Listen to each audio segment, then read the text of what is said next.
मर जा मनहूस। जब से इस घर में कदम रखा है नहूसत फैलाई है। पहले मेरा भाई छीन लिया, अब इसकी निशानी को पेट में पालकर हम पर एहसान जता रही है। झाड़ू का दस्ता बेरहमी से मेरी कमर पर पड़ा तो मैं गिरा कर रह गई। 9 माह का हमल सूजे हुए पाँव और कमज़ोरी से चूर जिस्म के साथ फर्श पर गिर पड़ी। मेरी नंद सादिया के सर पर खून सवार था। बस कर सादिया, मर जाएगी जी। भाभी की आवाज़ आई, मगर इसमें हमदर्दी से ज़्यादा तमाशे का लुत्फ था। मरती है तो मर जाए, इसी काबिल है। इसकी वजह से मेरा भाई चला गया, मेरा हंसता बसता घर उजड़ गया। इसने एक बार फिर झाड़ू उठाया और मेरी कांपती हुई टांगों पर मारा। दर्द की एक शदीद लहर मेरे पूरे वजूद में दौड़ गई। आंखों के सामने अंधेरा छाने लगा। मैंने बेबसी से दोनों हाथ अपने पेट पे रख लिए, जैसे अपने बच्चे को इस जुल्म से बचाने की आखिरी कोशिश कर रही हूँ। बस बहुत हो गया। अचानक दरवाजे से गरजदार जानी पहचानी आवाज़ गूंजी। एक ऐसी आवाज़ जिसे सुने हुए महीने बीत गए, एक ऐसी आवाज़ जिसे मैं मुर्दा समझ चुकी थी। कमरे में मौजूद सभी लोग पत्थर के बुत बन गए। सादिया का उठा हुआ हाथ हवा में ही मोलक रह गया। इसकी मैंने आंखों में बहते आंसुओं के बीच धंधलाई नज़रों से दरवाजे की तरफ देखा। वो वहीं खड़ा था, मेरा अहमद, वही कद्दो कामत, वही चेहरा, वही आंखें जिनमें मेरे लिए मोहब्बत के समंदर ठहरे मारते थे। लेकिन आज इसकी आंखों में मोहब्बत की जगह क़यामत का कहर बरपा था। इसके चेहरे की रगें गुस्से से तनी हुई थी। वो अपनी खूनखार नज़रों से सादिया को घूर रहा था। मेरी नंद के हाथ से झाड़ू छूटकर फर्श पर गिर गया। इसके चेहरे का रंग यूं उड़ा जैसे इसने मौत देख ली हो। भाई आप। इसके गले से घुटी घुटी आवाज़ निकली। मैं जो कुछ देर पहले दर्द से बेहाल थी, इस मुझसे को देखकर अपनी सारी तकलीफ़ भूल गई। मेरे लबों पर खुद ब खुद एक मुस्कुराहट फैल गई। ये सब कैसे हुआ? ये मुझसा कैसे रोनमा हुआ? इस लम्हे तक पहुंचने के लिए मैंने किन किन कांटों भरे रास्तों का सफ़र किया था।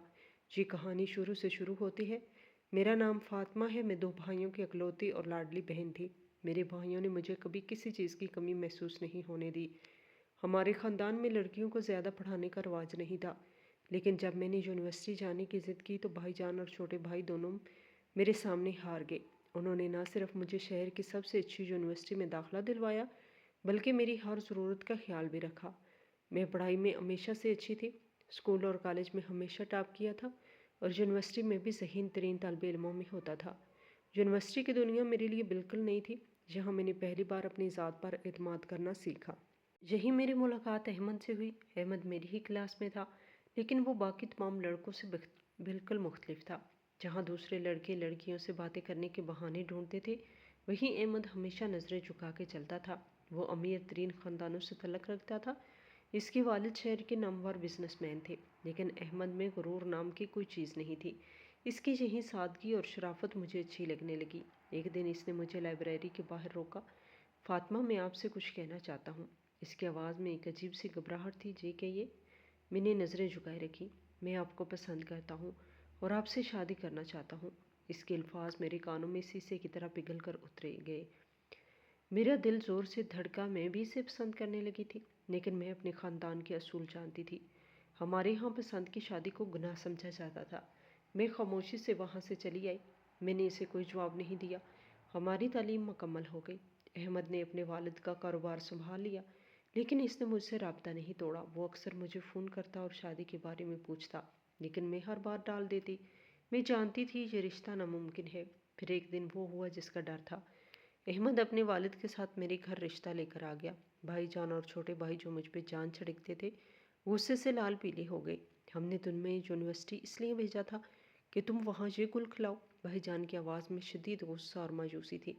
तुमने हमारी इज्जत खाक में मिला दी। फातिमा, भाईजान मेरा यकीन करें, मैंने कुछ नहीं किया। मेरी आंखों से आंसू बह रहे थे। खामोश रहो, अब हमारी सुनो। हम इस लड़के से तुम्हारी शादी नहीं करेंगे। मैंने सर झुका लिया और कह दिया, जो आपका हुक्म होगा। मैं आपकी मर्ज़ी के ख़िलाफ़ कभी नहीं जाऊँगी। लेकिन अहमद हार मानने वालों में से नहीं था। इसके वालिद और अहमद अंकल बार बार हमारे भाइयों से मिलने आ जाते। अहमद खुद भी कई बार हमारे घर के चक्कर लगा चुका था। इसके इस तरह बार बार आने से भाइयों की अना को मज़ीद ठेस पहुंची। आखिर एक दिन भाईजान ने तंग आकर रहमत अंकल से कहा, ठीक है, हमें ये रिश्ता मंजूर है। हफ्ते के अंदर निकाह करके इसे ले जाए। ये फैसला मेरे लिए किसी सदमे से कम नहीं था। एक तरफ अहमद की मोहब्बत थी और दूसरी तरफ भाइयों की नाराज़गी और हमेशा के लिए जुदाई का गम। अहमद बहुत खुश था। इसने मुझे फ़ोन करके कहा, फातिमा तुम फिक्र ना करो, एक बार निकाह हो जाए मैं तुम्हारे भाइयों को भी मना लूँगा, लेकिन मैं जानती थी मेरे भाई अना के कितने पक्के हैं, वो कभी नहीं मानेंगे। निकाह की सादगी मेरे दिल पर बोझ बन गई। काजी साहब के पूछे गए सवाल पर जब मैंने कबूल है कहा तो मेरी आवाज़ मेरे ही कानों में अजनबी लगी।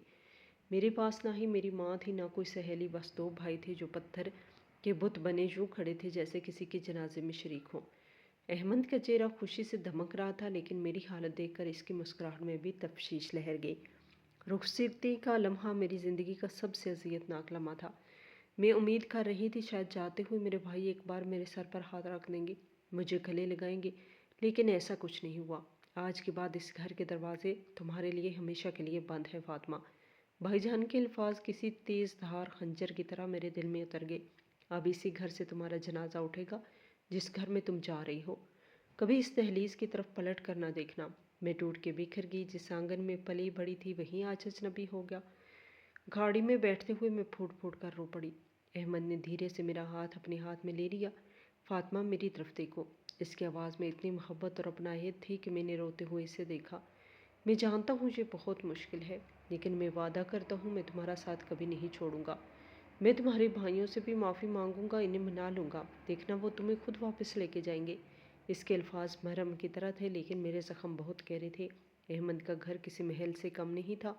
शान शौकत और दौलत हर कोने से झलक रही थी, लेकिन जैसे ही मैंने घर में कदम रखा मुझे अजनबियत और सर्दमोहरी का एक शदीद झोंका महसूस हुआ। सामने सोफे पर एक दरमियानी उम्र की खतून बैठी थी जिनके चेहरे पर नागवारी के तसरात साफ ज़ाहिर थे। वो अहमद की वालदा थी।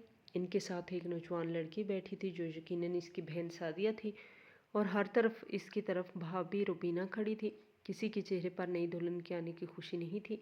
अस्सलाम वालेकुम, मैंने धीरे से कहा। वालेकुम अस्सलाम, सास साहबा की आवाज़ में रूखापन था। आ गई तुम, जिसके लिए मेरे बेटे ने ख़ानदान में किसी को मुंह दिखाने के लायक नहीं छोड़ा।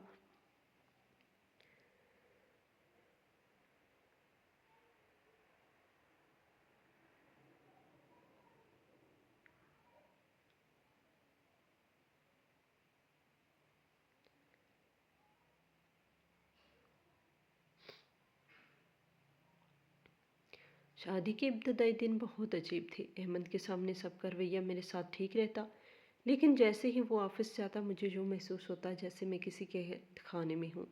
सास और नंद हर बात पर मुझे ताने देती, भाभी भी इनके साथ देती। देखो तो ज़रा, मिडिल क्लास घर की लड़की तो जैसे ख़जाना मिल गया। सादिया अक्सर मुझ पर आवाज़ें कस कर कहती।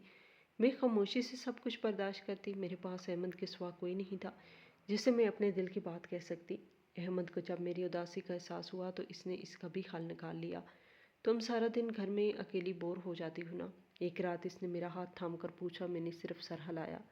आइंदा से मैं जब भी ऑफिस में फ़ारुग होऊंगा तो मैं फ़ोन कर लिया करूँगा, और इसने अपना वादा निभाया। वो ऑफिस में होने के बावजूद घंटों मुझसे फ़ोन पर बातें करता। वो मुझे अपनी मीटिंग्स के बारे में बताता, अपने दिन की हर छोटी बड़ी बात मुझसे शेयर करता। इसकी मोहब्बत ने मेरे सारे गम भुला दिए। मुझे लगने लगा था कि अगर अहमद मेरे साथ है तो मुझे किसी और की ज़रूरत नहीं। मैं दुनिया की खुशकिस्मत तरीन लड़की थी जिसे इतना प्यार करने वाला शोहर मिला था।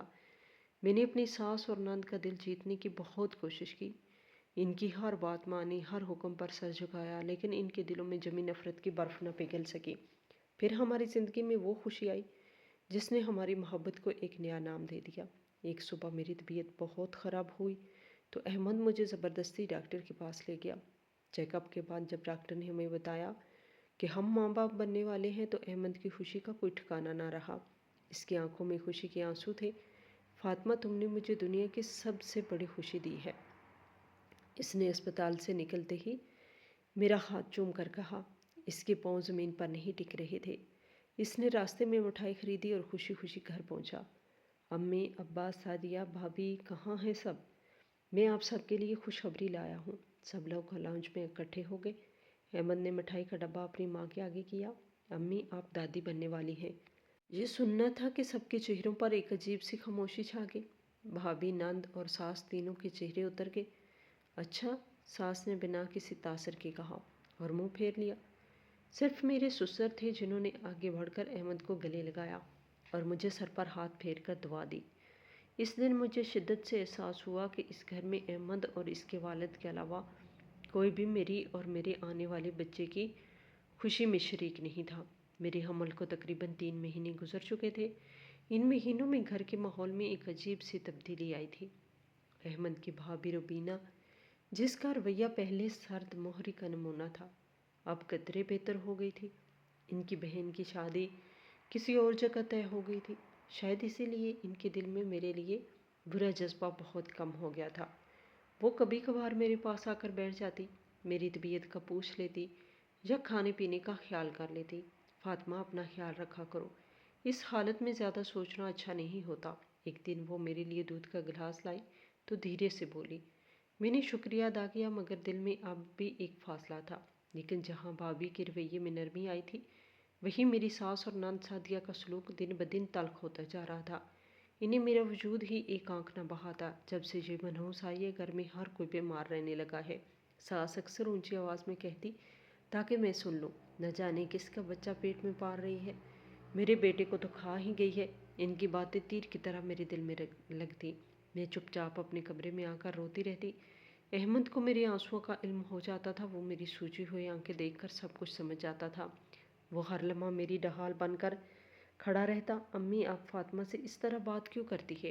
ایک شام جب ساس نے مجھے سب کے سامنے جھاڑ دیا تو احمد سے برداشت نہ ہوا۔ وہ اس گھر کی بہو ہے اور میرے بچے کی ماں بننے والی ہے۔ اس حالت میں اسے خوش رہنا چاہیے۔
فلائٹ سے واپس آ جاؤں گا، اس نے میرے آنسو پونچھتے ہوئے کہا، اور تم اکیلی کہاں ہو؟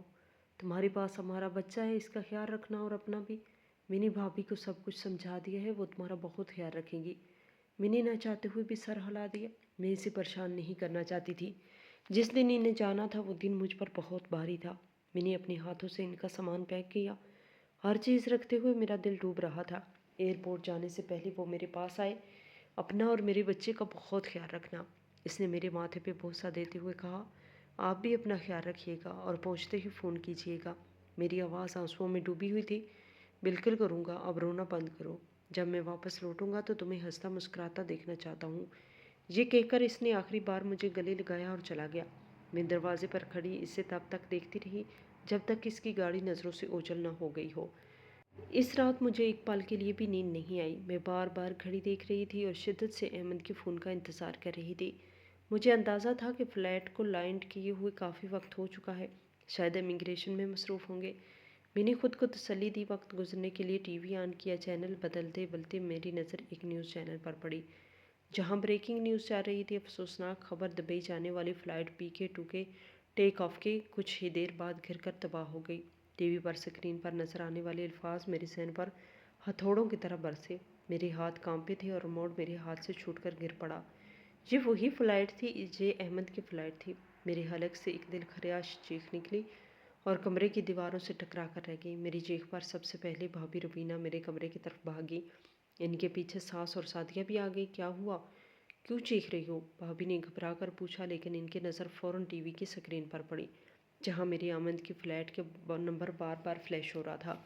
یہ کیا ہے؟ ساس کی آواز کانپ رہی تھی۔ سعدیہ نے آگے بڑھ کر ٹی وی کی آواز بلند کی۔ نیوز اینکر لرزتی ہوئی آواز میں بتا رہا تھا، جہاز کا ملبہ سمندر سے ملا ہے اور کسی بھی مسافر کے بچنے کی کوئی امید نہیں۔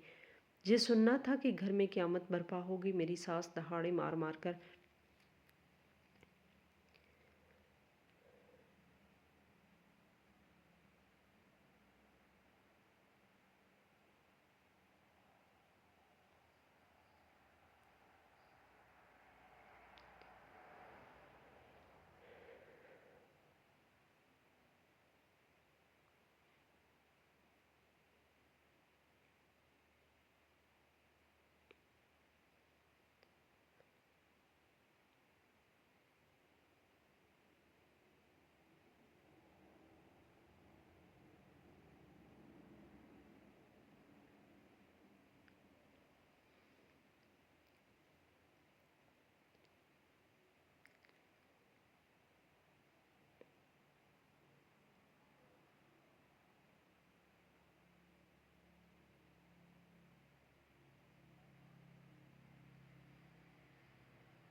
साया मेरे चाँद से बेटे को निकल गया।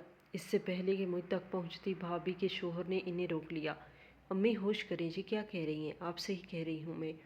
वो अपना आप छुड़वाने की कोशिश कर रही थी। इसी की वजह से मेरा बेटा मुझसे दूर हुआ था। इसी ने मेरे बेटे पे जादू किया था। आज इसी की नहुसत ने इसकी जान ले ली। हाँ अम्मी, आप सही कह रही हैं। सादिया भी रोती हुई बोली, ये ना आती हमारी ज़िंदगी में तो भाई आज हमारे साथ होते। इनके अल्फाज जहरीले नागन की तरह मुझे डस रहे थे। इस वक्त जब मैं खुद अपने होशो हवास में नहीं थी, जब मेरे वजूद का हर हिस्सा टूट के बिखर चुका था, तब ये लोग मेरे ज़ख्मों पर नमक छिड़क रहे थे। मेरी सांसें जिसके साथ चलती थी वो मुझसे बिछड़ गया था, हमेशा के लिए दूर चला गया था। और ये लोग मुझे ही बातें इसके कातिल ठहरा रहे थे। मैंने बेबसी से अपने ससुर की तरफ देखा, जो शायद इस घर में मेरे वाहिद हमदर्द थे, लेकिन वो खुद अपने बेटे के गम में डूबे हुए थे। उन्होंने खुद को एक कमरे में बंद कर लिया था। इनकी खामोशी ने मेरी सास और नंद को मज़ीद शेर कर दिया था। अब आने जाने वाले लोग भी मुझे अजीब नज़रों से देखते। मेरी सास हर किसी के सामने रो रो कर कहती, क्या करूं, ऐसी बहू लाई थी जो मेरे बेटे को ही खा गई है। मेरे लिए हर लम्हा एक अजाब बन गया था। अहमद की मौत ने मुझे ज़िंदा दरकोर कर दिया था। मुझे लगता था जैसे मेरी ज़िंदगी का आखिरी दिन आ गया है, जैसे अब सांस नहीं आएगा। बस एक मेरे पेट में पलने वाली जान थी, अहमद की आखिरी निशानी, जिसने मुझे जीने पर मजबूर कर रखा था। अहमद की वफ़ात को 2 महीने गुजर गए। इन 2 महीनों में मेरे लिए वक्त जैसे रुक गया था, लेकिन मेरे ससुराल वालों के लिए शायद अब सब कुछ मामूल पर आ रहा था। मेरे ससुर जो पहले कुछ दिन अपने कमरे में बंद रहे थे, अब दोबारा अपने कारोबार पर ध्यान देने लगे, मगर वो अब भी खामोश और बुझे बुझे से रहते थे। अहमद की मौत का सदमा इन पर सबसे गहरा असर पड़ा था। इस अरसे में सबसे बड़ी तब्दीली भाभी रुबीना के रवैये में आई। अहमद के जाने के बाद जो थोड़ी बहुत हमदर्दी उन्होंने दिखाई थी, वो मुकम्मल तौर पर ख़त्म हो चुकी थी। वो वापस अपनी सास नंद की हमायत में शामिल हो गई थी। अब तीनों औरतें मिलकर मुझे अजियत देने का कोई मौका हाथ से जाने नहीं देती थी। मैं 5 माह की हामला थी। तबीयत अक्सर ख़राब रहती, लेकिन इन्हें मुझे पर ज़रा भी तरस नहीं आता था। एक सुबह मैं सोकर उठी तो घर में एक अजीब सा शोर था। मैं कमरे से बाहर निकली तो देखा कि सास साहिबा तमाम नौकरों को अलौज में इकट्ठा किए खड़ी थी। आज से तुम में से किसी की भी इस घर में ज़रूरत नहीं।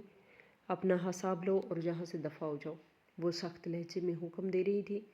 एक पुरानी मुलाजमा ने हिम्मत करके पूछा, लेकिन बेगम साहिबा, अचानक क्या हुआ? हमसे कोई गलती हो गई है क्या? सास ने एक हकारत भरी नज़र मुझ पर डाली, जो सीढ़ियों पर खड़ी थी। गलती तुमसे नहीं हुई, गलती मेरे बेटे ने की थी, इस मनहूस को घर लाकर। जब हमारे पास एक मुफ्त की नौकरानी मौजूद है तो हम तुम लोगों की तनख्वाह क्यों दें? इनका इशारा साफ मेरी तरफ था। तमाम मुलाजमों ने तरस भरी नज़रों से मुझे देखा और खामोशी से वहाँ से चले गए।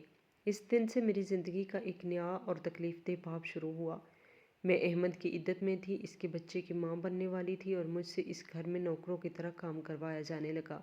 सुबह सबसे पहले उठकर सबके लिए नाश्ता बनाना, फिर पूरे महल जैसे घर की सफाई करना, कपड़े धोना, इस्त्री करना और फिर दोपहर और रात का खाना तैयार करना। सारा दिन काम कर कर के मेरा जिस्म टूट जाता, सूजे हुए पाँव मज़ीद सूज जाते, लेकिन मुझे एक लम्हे के लिए भी बैठने की इजाज़त नहीं थी। मेरी शोहर के वफ़ात को अभी 2 महीने ही गुजरे थे। एक दोपहर मैंने शदीद गर्मी में सबके लिए खाना बनाया और दस्तरखान पर लगाया। सब लोग कुर्सियों पर बैठ गए और मैं भी थकन से चूर कुर्सी पर बैठने लगी थी कि सादिया ने ज़ोर से मेरे नीचे से कुर्सी खींच ली। मैं बमुश्किल गिरते गिरते बची, यहाँ बैठने की तेरी औकात नहीं। वो गुस्से से चीखी, तेरी जगह वहाँ है, कोने में जा, जा वहाँ बैठ कर खा जहाँ नौकर बैठते हैं। तुम भी इस घर की नौकरानी ही हो। मेरी आंखों में आंसुओं का सैलाब उमड़ आया। भाभी और सास के चेहरे पर तंजिया मुस्कुराहट थी। मैं चुपचाप अपनी प्लेट उठाई और फर्श वाले कोने में बैठकर मैंने रोते हुए चावलों का पहला लुकमा मुंह में डाला था कि एक हड्डी टप से मेरी प्लेट में आ गिरी।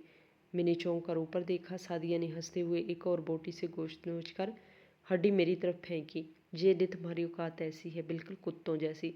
तू हड्डी खाएगी? ये सुनना था कि घर में। तीनों औरतें कहका लगा के हंस पड़ी। मैं तड़प के रह गई। इस लम्हे मुझे इनसे शदीद नफ़रत महसूस हुई, लेकिन इस कहके के दौरान मैंने एक अजीब चीज़ नोट की। भाभी रुबीना ने हंसते हुए अपनी सास की तरफ एक मैनी खेज नज़र से देखा। जैसे वो कह रही हूँ हमारा मंसूबा कामयाब हो रहा है। वो नज़र सिर्फ एक लम्हे के लिए थी, लेकिन वो मेरे दिल में एक शक का बीज बो गई। क्या ये सब सिर्फ नफरत की वजह से हो रहा है या जुल्म के पीछे कोई गहरा मंसूबा छुपाया है?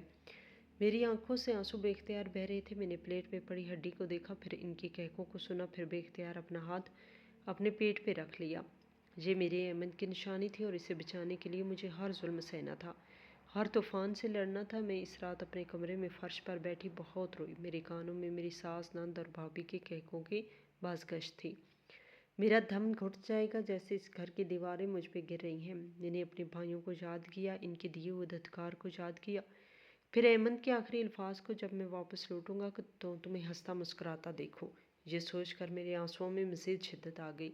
इस लम्हे जब दुनिया का हर दरवाज़ा मुझ पे बंद हो चुका था, मुझे एक ही दरवाज़ा खुला नजर आया, मेरे रब का दरवाज़ा। मैं उठी, कांपते हाथों से वुज़ू किया और जायनमाज़ बिछाकर तहज्जुद की नीयत बांध ली। सजदे में सर रखते ही मेरे ज़बत के सारे बंधन टूट गए। या अल्लाह, तू ही मेरा रब है, तू ही सब कुछ देखने और सुनने वाला है। मैं सिसक रही थी, मुझ में अब और बर्दाश्त की हिम्मत नहीं रही। जो जुल्म मेरी जान ले रहा है, या अल्लाह, अगर मेरी ज़िंदगी में कोई खैर नहीं बची तो मुझे मौत दे दे, लेकिन मेरे इस बेगुनाह बच्चे को बचा ले। ये मेरे अहमद की निशानी है, इसे इन ज़ालिमों के रहमो करम पे मत छोड़। तू ही मेरा सहारा है, तू ही मेरा वसीला है, मेरे लिए कोई बेहतर सबब बना दे। इस रात मैंने अपने दिल का सारा बोझ अपने रब के सामने उतार दिया और मुझे पहली बार महीनों बाद एक अजीब सा सुकून महसूस हुआ। मुझे यकीन था कि मेरी ये दुआ ज़रूर सुनेगा। इसके बाद से मेरा मामूल बन गया। दिन भर मैं जानवरों की तरह काम करती, इनके जुल्म सहती, लेकिन रात का आखिरी पैर मैं अपने और अपने रब के लिए रखती।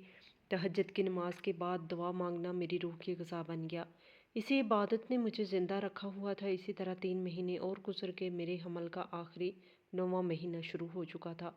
अब मेरे लिए झुककर काम करना तकरीबन नामुमकिन हो गया था, लेकिन मुझ पर रहम करने वाला कोई नहीं था। इस दौरान मैंने भाभी रुबीना और इसके शोहर अहमद के बड़े भाई के रवैये में एक अजीब सी तब्दीली महसूस की। वो मुझ पर जुल्म करने से ज़्यादा कुछ और चीज़ों में दिलचस्पी ले रहे थे। एक रात पानी पीने के लिए जब मैं किचन की तरफ जा रही थी, तो मैंने अपने जेठ को फ़ोन पर धीमे लहजे में बात करते सुना। फ़िक्र मत करो, वालिद साहब से कागजात पर दस्तखत करवा लिए हैं।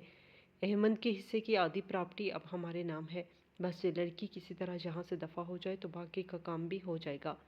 इनके अल्फाज सुनकर मेरे कदम वही जम गए। तो ये था वो मंसूबा। भाभी का सास की तरफ देखकर इनका खेज अंदाज में मुस्कुराना, इनका मुझ पर हर हाल में घर से निकालने पर तुले होना, ये सब सिर्फ नफरत नहीं थी, ये लालच था। ये मेरे शोहर की जायदाद हड़प करना चाहते थे और मैं और मेरा होने वाला बच्चा इनके रास्ते का सबसे बड़ा कांटा थे। इसी इंकशाफ ने मुझे अंदर से हिला के रख दिया। ये लोग कितने संगदिल और खुदगार्ज थे। अपने भाई की बेवा और इसके यतीम बच्चे के साथ ऐसा सलूक। अब मुझे अपने ससुर की खामोशी का मतलब भी समझ आ रहा था। वो शायद अपने बड़े बेटे के दबाव में थे। मैंने कई बार इन्हें कुछ कागजात पर दस्तखत करते देखा था। जब इनका बड़ा बेटा इनके पास बैठता, वो मुझसे नज़रें चुराते थे क्योंकि वो मुजरम थे। वो जानते थे कि मेरे साथ गलत हो रहा है, लेकिन वो अपने दूसरे बेटे के लालच के सामने बेबस थे। इस हकीकत ने मेरे अंदर नफरत के साथ साथ एक खौफ भी पैदा कर दिया। ये लोग जायदाद के लिए किसी भी हद तक जा सकते थे। अगर मेरा बच्चा इस दुनिया में आ गया जो अहमद का कानूनी वारिस होगा, तो ये लोग उससे नुकसान नहीं पहुंचाएंगे। ये सोच ही मेरी रूह फना करने के लिए काफ़ी थी। अब हर दिन एक नए खौफ के साथ गुजरता। मैं हर लम्हा डर डर के खाती, हर कदम फूंक फूंक के रखती। मुझे इनकी शक्लों से वहशत होने लगी। अब तो बस गिनती के दिन रह गए थे। एक दिन सादिया मेरे करीब से गुजरते हुए जहरीली आवाज़ में कहा, इसकी नज़रें मेरे बड़े हुए पेट पर थी। एक बार जो बोझ उतर जाए, भेद देखते हैं तुम और तुम्हारी ये निशानी इस घर में एक दिन भी कैसे टिकती हो। इसकी धमकी खुली और वाज़ह थी। वो मेरे बच्चे के पैदा होने का इंतज़ार कर रहे थे ताकि मुझे धक्के देकर इस घर से निकाल सके और अहमद के हर चीज़ पर काबिज हो सके। मेरी दुआओं में अब और शिद्दत आ गई थी। या अल्लाह, अब वक्त बहुत कम है, मेरे बच्चे के इस दुनिया में आने से पहले कोई मौजज़ा कर दे। हमल का आखिरी महीना किसी क़यामत से कम नहीं था। हर दिन एक सदी की तरह गुजरता था। इनकी लालच भरी निगाहें हर वक्त मेरा पीछा करती। रातों को अपने कमरे का दरवाज़ा बंद करके अंदर से कुंडी लगा ली थी। मुझे डर था कि ये लोग मेरे बच्चे को नुकसान पहुंचाने के लिए किसी भी हद तक जाएंगे, लेकिन मेरी इद्दत और हमल इनके रास्ते में रुकावट थे। एक दिन मेरे जेठ अहमद के बड़े भाई मेरे पास कुछ कागजात लेकर आए। फातिमा, ये अहमद के कुछ बैंक अकाउंट्स के कागजात हैं। इन्हें बंद करवाने के लिए तुम्हें दस्तखत की ज़रूरत है, यहाँ साइन कर दो। ان کے لہجے میں ایک مصنوعی نرمی تھی۔ میں نے ان کے ہاتھ میں موجود کاغذات کو دیکھا۔ میرا دل زور سے دھڑکا۔ میں بغیر پڑھے کسی بھی کاغذ پر دستخط نہیں کروں گی، میں نے ہمت کر کے کہا۔ میرا جواب سنتے ہی ان کے چہرے کا رنگ بدل گیا۔ کیا مطلب ہے تمہارا؟ تم ہم پر شک کر رہی ہو؟ میں صرف اپنا حق استعمال کر رہی ہوں۔ اتنے میں ساس صاحبہ بھی وہاں آ گئی۔ دیکھا، میں نہ کہتی تھی جو بہت شاطر ہے، اس کی نظر میرے بیٹے کی دولت پر ہے، سانپ کی طرف پھن پھیلائے بیٹھی ہے۔ ایسی کوئی بات نہیں، میں نے صفائی دینا چاہیے۔ خاموش رہو، بہت زبان چلنے لگی ہے تمہاری، وہ غصے سے چیخی۔ تمہیں کیا پتہ ہے ہم ہمارے محتاج ہیں؟ دستخط کرو ورنہ کیا؟ میں نے بھی آج ہمت سے کام لیا۔ یہ جائیداد میرے شوہر کی ہے اور اس پر پہلا حق میرے بچے کا ہے۔ میں اسے کسی لالچی کے حوالے نہیں کروں گی۔ سعدیہ کا چہرہ غصے سے سرخ ہوا۔ تیری ہمت کیسے ہوئی میرے بھائی پر الزام لگانے کی؟ احسان فراموش عورت، ہم نے تجھے اس گھر میں پناہ دی اور تم ہم ہی پر الزام لگا رہی ہے؟ سعدیہ چل آئی۔ معاملہ اس قدر بڑھا کہ بات ہاتھا پائی تک پہنچ گئی۔ ساس نے سعدیہ کو اشارہ کیا۔ اس کا دماغ ٹھکانے لگا۔ سعدیہ، اسے بتاؤ کہ اس گھر میں کس کا حکم چلتا ہے؟ خدا کے لیے ایسا مت کرو، میں پیچھے ہٹتے ہوئے بولی۔ مجھے مت مارو، میرے بچے کو کچھ ہو جائے گا۔ میں روتے ہوئے التجا کر رہی تھی، لیکن ان کے سر پر تو خون سوار تھا۔ سعدیہ نے جھاڑو کا پہلا وار میری کمر پر کیا۔ درد کی ایک شدید ٹیس میرے پورے بدن میں پھیل گئی۔ میں فرش پر گر پڑی اور اپنے دونوں ہاتھوں سے اپنے پیٹ کو ڈھانپ لیا۔ وہ رکی نہیں، وہ بے دردی سے مجھے مارتی رہی۔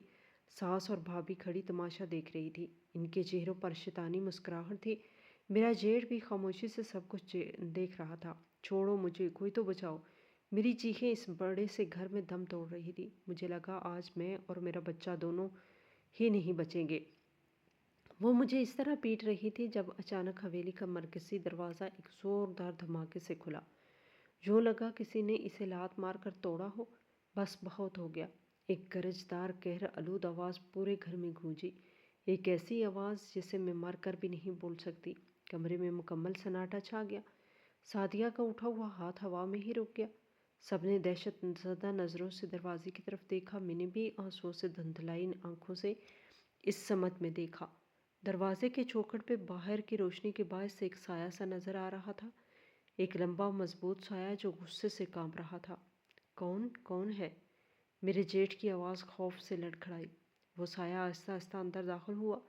جیسے اس کا چہرہ روشنی میں آیا، وہاں کھڑے ہر شخص کی چیخ نکل گئی۔ صادق کے ہاتھ سے جھاڑو گر گیا۔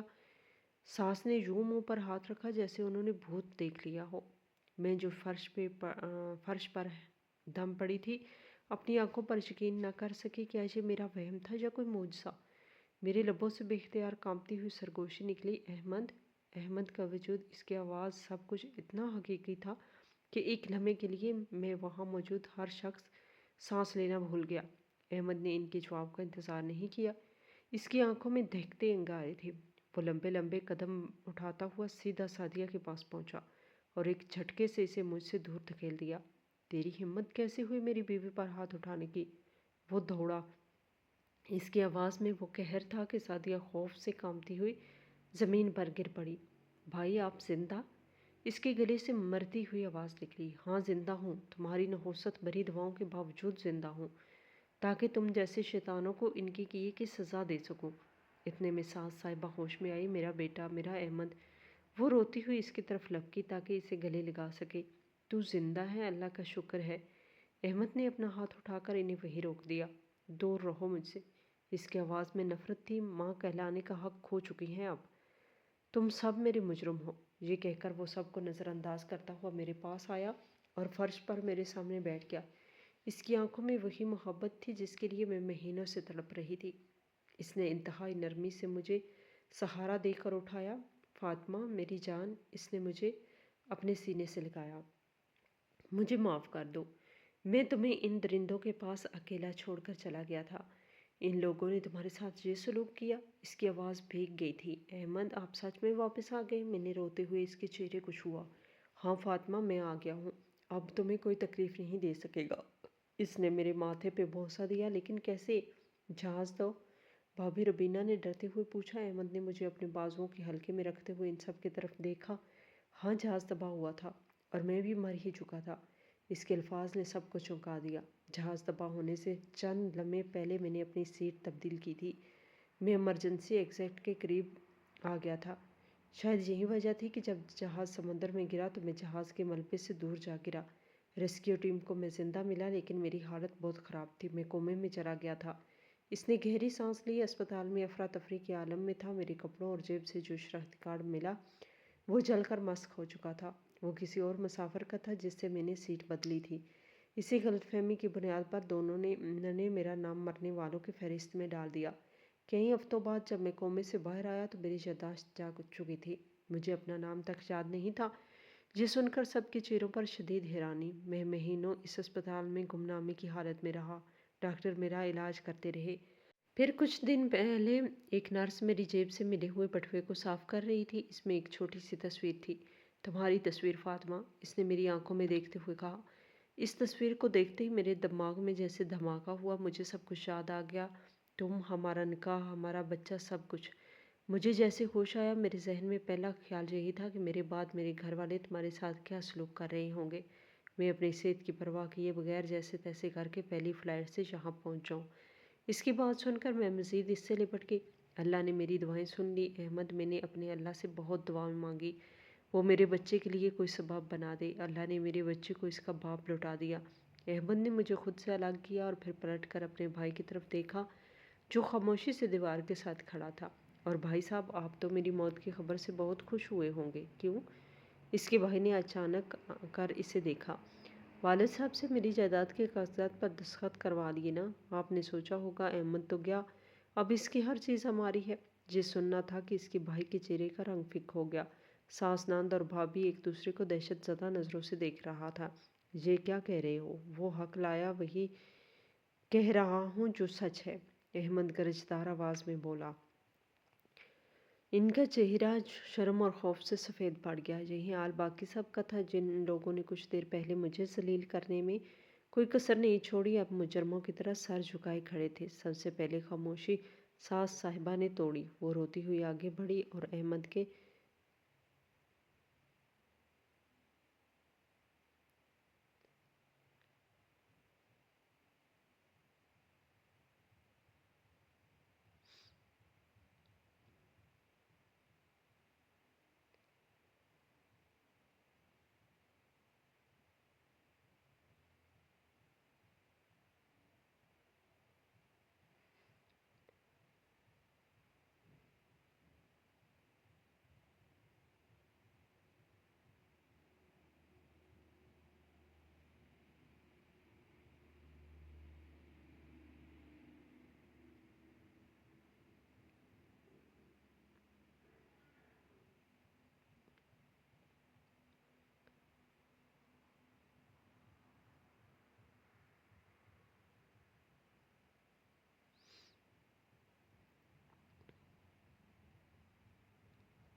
जहन्नम बन चुका है, जहाँ मेरे अपने ही मेरी बीवी और बच्चे के दुश्मन हैं। आज हम ये घर छोड़कर जा रहे हैं। ये कहकर इसने मेरा हाथ थामा और मुझे सहारा देकर कमरे की तरफ ले गया। किसी की हिम्मत ना हुई कि इसे रोक सके। हमने अपना ज़रूरी सामान एक बैग में डाला और आधे घंटे के अंदर इस महल नुमा कैद खाने से बाहर निकल आए। अहमद मुझे एक छोटे से साफ़ सुथरे फ्लैट में ले आया जो इसने पहले से ख़रीद रखा था। इस घर में दाखिल होते ही मुझे जिस सुकून और तहफ़्फ़ुज़ का एहसास हुआ वो मैंने महीनों से महसूस नहीं किया था। इस इस दिन के बाद अहमद ने मुझे पलकों पे बिठा लिया। वो मेरा इतना ख्याल रखता कि मुझे अपनी हर तकलीफ़ भूल गई।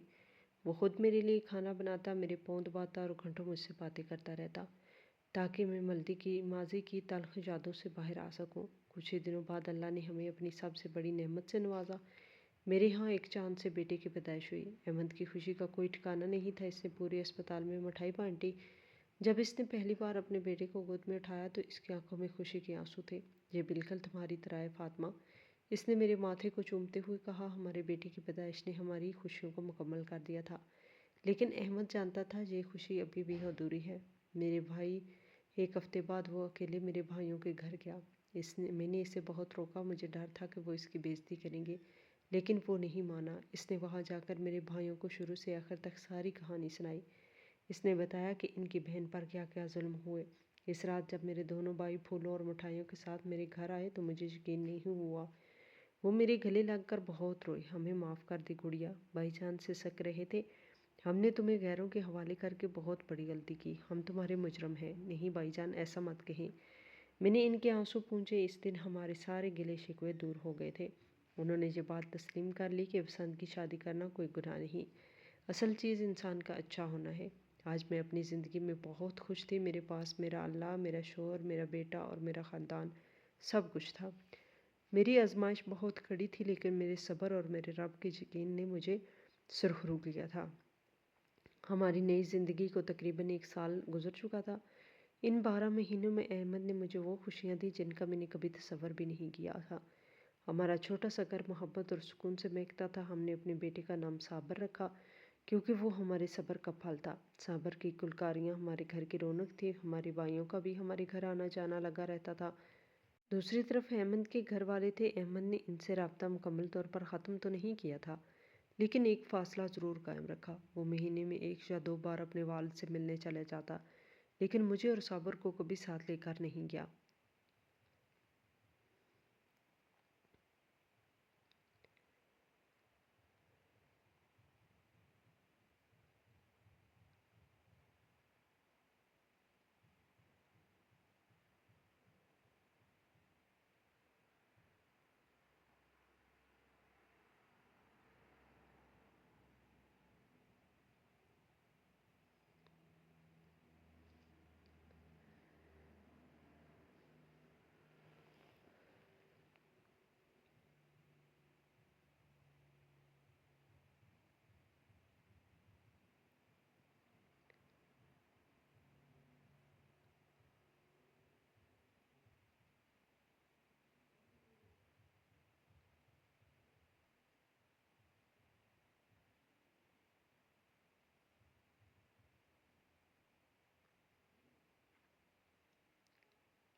میری ساس نے آگے بڑھ کر صابر کو گود میں اٹھایا اور پھوٹ پھوٹ کر رو پڑی۔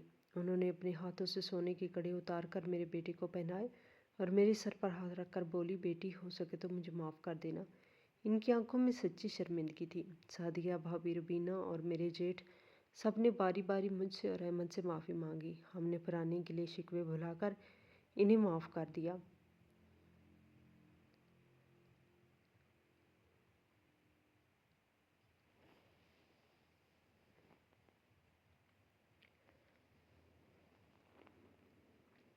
ایک رات جب سب مہمان جا چکے تھے اور صابر ہمارے درمیان سو رہا تھا، احمد نے میرا ہاتھ تھام لیا۔ میں آج بھی جب وہ دن یاد کرتا ہوں تو کانپ جاتا ہوں فاطمہ۔ اس کی آواز میں ایک لرزش تھی۔ جس دن میں گھر واپس آیا تھا اور سعدیہ تمہیں مار رہی تھی، اگر اس دن میں چند لمحے بھی دیر سے پہنچتا تو نہ جانے کیا ہو جاتا۔ اللہ نے واقعی ہم پر اپنا خاص کرم کیا ہے۔ میں نے مسکرا کر اس کا ہاتھ پر اپنا دوسرا ہاتھ رکھا۔ اب میں اپنی زندگی سے بہت مطمئن اور خوش ہوں، کیونکہ میرا ناطہ میرے اللہ سے بہت مضبوطی سے جڑ گیا ہے۔ میں نے سیکھ لیا ہے کہ جب کوئی مشکل آئے تو دنیا کے سامنے رونے کی بجائے اپنے رب کے سامنے جھک جاؤ۔ میں نے ہر مشکل میں صرف اسی سے مدد مانگی ہے اور اسی نے ہمیشہ میری غیبی مدد کی۔ میری زندگی میں پہلا سہارا میرے اللہ کا ہے اور پھر دوسرا سہارا آپ کا ہے۔ مجھے اور کیا چاہیے؟ احمد نے محبت بھری نظروں سے مجھے دیکھا اور میرے ہاتھ کو چوم لیا۔ باہر رات کی سیاہی گہری ہو رہی تھی، لیکن ہمارے چھوٹے سے گھر میں سکون اور محبت کی روشنی پھیلی ہوئی تھی۔ ہم نے ایک دوسرے کا ساتھ دے کر ہر طوفان کو شکست دے دی تھی اور اب ہماری منزل صرف خوشیاں تھی۔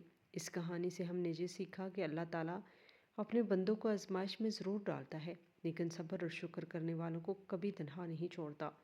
مشکل وقت میں انسانوں سے امیدیں وابستہ کرنے کی بجائے اگر سچے دل سے اللہ پر بھروسہ کیا جائے تو وہ غیب سے ایسے اسباب پیدا کرتا ہے جن کا انسان تصور بھی نہیں کر سکتا۔ ناظرین، آپ کو ہماری آج کی یہ کہانی کیسی لگی؟ کمنٹ باکس میں اپنی رائے کا اظہار ضرور کریں اور ہمارے چینل کو سبسکرائب کریں۔